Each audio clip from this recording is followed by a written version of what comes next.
governors. So we are coming, even the one that produced himself as it was done in his house. He could not have access to any public building to do a parallel primaries. So he has to quietly do it in his house and announce himself. And then came to national headquarters here to ask for certificate of return. That was laughable, of course. Is it delusional at this point? I think so. I think so, because how will you go to your parlor and organize a primary and announce yourself and then proceed to Abuja to ask for certificate of return? It's not done anywhere.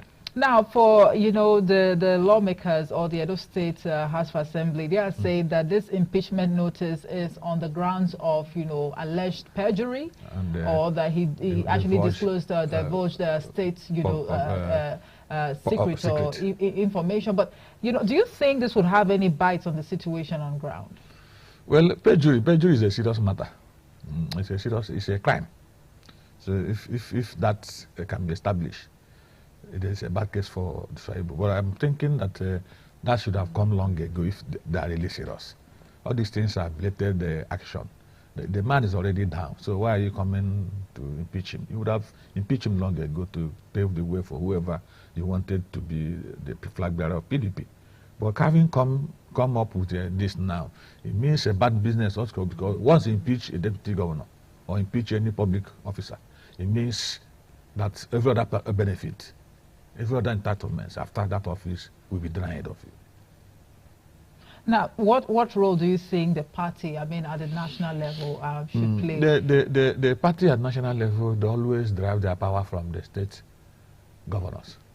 The state governors control the party structure there. And because these people are not the ruling party, the PDP is not the ruling party, they rely on these governors who also fund the party, as it is. So whatever that is coming from the governor is as good as the position of the National Working Committee, because he will not stop at doing it. He will also back it up with some funding. You understand me? They are looking at, yes, we want to retain this state, and the only person that can do this fight is the man that controls the purse, because you use the public fund to do this election. Well, it really speaks volumes. Now, do you think this does this really have the possibility of ending Shaibu's political career? Shaibu is, from the look of things, from what we read in the papers, if and indeed he was once with Oshomole, he was a very good friend of Oshomole. They fought together when they wanted to return to power, or something, so to say. He now, at some point, he now moved to Obaseke and helped to fight also Oshomole. Now Oshomole has gone back also to fight the same Shaibu. It means that he cannot be trusted if we are to go by such allegations. It means that Shaibu cannot be trusted. See, one thing about political goodwill can be squandered in just one event. And once the players in your state or even at national level discover that you are not a man to be relied upon, honestly, you can just fade out so cheap. So that is likely what is going to happen to Shaibu, because it will take him time to also convince people that I'm not as you think. Now, he's been given 7 days, to acknowledge this notice of impeachment. What do you think, Shaibu? What do you think his response will be? Shaibu should have known that this game is of, just like I said before.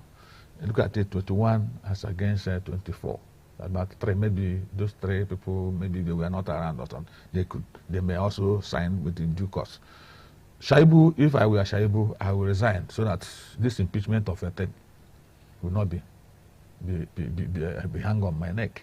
Because I've told you here that impeachment, once you are impeached as a public officer, you forfeit every other benefit after that office. But if you resign, it means yes, you resign on you can resign for any other reason, and not on criminal matters. Grounds, Once they impeach you, it's just like when a court convicts you. Because they're going to use this thing, cite this perjury, and they say they divulge the state secrets. So they are going to use it to clamp on your political wing.